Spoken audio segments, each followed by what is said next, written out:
of Wednesday, you guys. Shedeur Sanders injured his oblique warming up yesterday. The Browns said he's day-to-day, now unlikely to play Saturday in the preseason game against the Eagles. Here's more from Kevin Stefanski on Shedeur today. Yeah, felt it early, I think warming up, and then felt it throughout individuals, so took a look at it.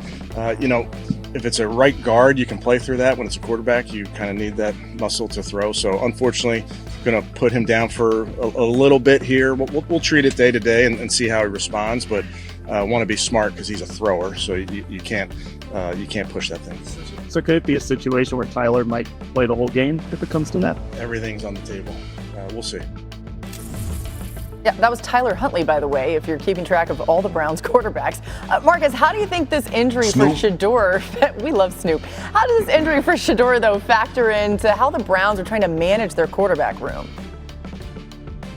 Yeah, I think it's unfortunate, obviously, for Shedeur, because after that preseason game, I was of the mindset that he deserved more reps to compete for the 2 spot. I think him, Kenny Pickett, and Dillon Gabriel are bunched. If Kenny Pickett has any leeway, it'll just be because he spent more time in the NFL. But Shedeur put on a phenomenal display of what the potential of him being in this offense could be against Carolina, and then you get an injury.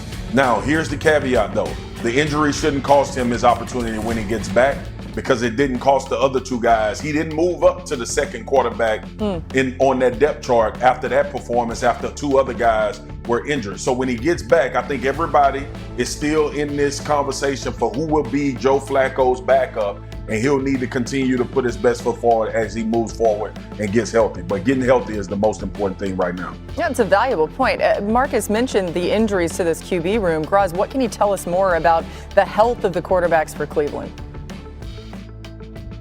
There's not much. Joe Flacco, the 40-year-old, is the healthiest dude there. Dillon Gabriel's been working his way back from his injury this week and has been able to participate in 11-on-11 team drills. Kenny Pickett has not. He's still working his way back from his injury. And now, of course, Shedeur Sanders is hurt, and Tyler Huntley is there as well. So it seems like Flacco is probably the week 1 starter by default at this point, based on his experience and his health. But I think what Kevin Stefanski said there at the end is like the official motto of Browns quarterbacks. He said everything is on the table and we'll see. I think that's just how they're approaching it. I think for Joe Flacco, I like to think of, most people not going into a situation having taken crazy pills. And I know the Browns did not sign Joe Flacco thinking we're going to get the best version of this 40-plus-year-old quarterback, and this is going to be the future of this franchise. How is Joe Flacco going to do? Take his 18 or so years in the league, average them out, and that's probably what the expectation is for Joe Flacco. Now, when you look at Kenny Pickett, when you look at Shedeur Sanders, when you look at Dillon Gabriel, you're hoping that those are guys that can reach their ceiling, and you're going to figure out who has the fastest track to do so. And I know Joe Flacco didn't come into this season thinking I'm going to be the best version that I've ever been in the National Football League. Otherwise, his agent would have negotiated a different contract. And Marcus, if you're listening, Junior would never have to worry about that with me as his representation. I'm just going to put that out there. Next, what I'm going to tell you is, for Shedeur Sanders, for Dillon Gabriel, for Kenny Pickett, for the rest of this preseason, they need to get those reps. They need to continue to show what they have in the tank, so that the Browns have a good sense of saying, if Joe Flacco is the week 1 starter, cool, but what does that ceiling or that cliff look like before one of these other guys surpass him to become their guy? By the way, if you missed it, Swagu's son, we'll show you a little bit more about this later on in the show, but he is the -- 1 prospect in basketball. Junior is incredible. And we are all now vying to be his agent. So Swag, Hawk's got his name in there. I thought I had pole position. Quit today, Swag. But I can't compete with I texted Hawk. him this morning. I texted him this morning and told him, hey, man, you got to let me hold something, bro. I've been taking care of you. You got to let me hold something now. More on that to come. As we continue on NFL Live, Caleb Williams and the other Bears starters are going to play in the Sunday preseason game. Our first chance to see him in this Ben Johnson offense. Obviously, they're not going to show too much because it's preseason, but still, we should get a little idea of what it's going to look like. So, Hawk, what are you hoping to see from Williams in our first look at him with Johnson calling plays? I want to see him play within structure. I mean, that's the big thing about Caleb Williams. We know he has talent. We know he can throw the ball a quarter mile. We know he's agile enough. We know we've seen him make all the off-script plays through college. But when you're at the professional ranks, when you're in the NFL, you have to play with purpose. And that's what you want to see from Caleb Williams in this preseason game. Not to the full extent, but at least make advances from what we saw a year ago. When you are in the NFL, every movement, every step, every which way you look is for a reason. And when you can see him play, you see he's still relying too much on his natural ability. The hope is that with the new coach, new offensive system, now he starts to put some of those things in place. Yeah, Hawk, I think it's relative to what we talked about with Josh Allen. And before the dummies think I'm comparing Caleb Williams to Josh Allen, I'm Don't not. be a dummy. Okay, but Joe Brady had a clear, concise plan of how he wanted to usher in this new version of Josh Allen and put him in favorable situations instead of playing, to your point, Hawk, like Superman all the time, even though he did it at a very much higher level than most people could do.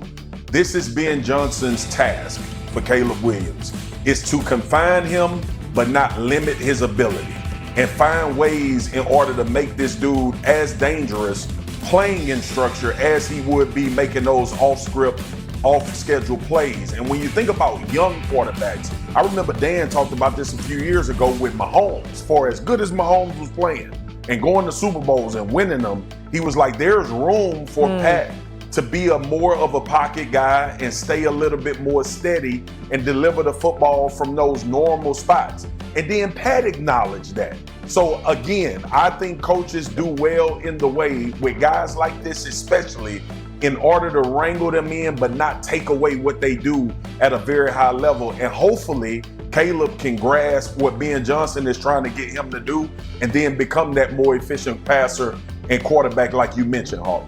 Yeah, it's worth just remembering that we should all pump the brakes a little bit on how good this may look right away, because it may be a little bumpy. I mean, this Ben Johnson offense is complicated, right, Graz?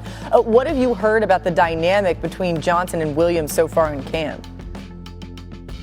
Sounds like from everything we've been told, Ben Johnson is coaching Caleb Williams hard, coaching the entire team hard.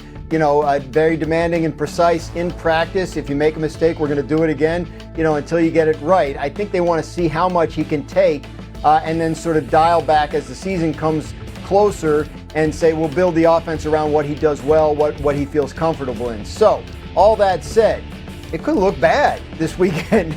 If he's at a point where they're pushing him beyond where he's comfortable, like this is an extension of the practice he's getting that is not televised. And so putting him out there, you know, it does run the risk of people saying, oh, is this not the guy? So what Ben Johnson said yesterday was the reason the starters are playing this week is because they have a certain rep count they want them to get to every week, and this week's schedule requires the game to be part of that. Last week's didn't. So if you take him at his word, that's just sort of an extension of practice, and we'll see how it all goes. But yes, they are, I think, very deliberate in the way they're bringing Caleb Williams along. They don't want to rush it. They want to make sure it's done right, and I think they see it as a project that is in progress. Yeah, the Bears, by the way, have the 5th hardest schedule in the NFL, according to ESPN Analytics, so that's not super helpful either. But keep an eye. Welcome to head coaching, Ben Johnson. Right. Yeah. Have fun. Maybe it'll be great.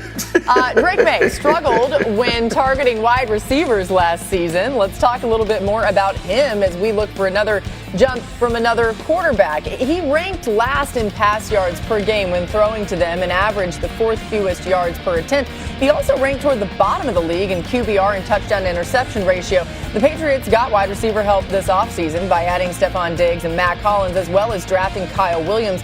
Diggs is working his way back from injury, and head coach Mike Vrabel had a Belichick-like back and forth with a reporter about him moments ago. Take a listen.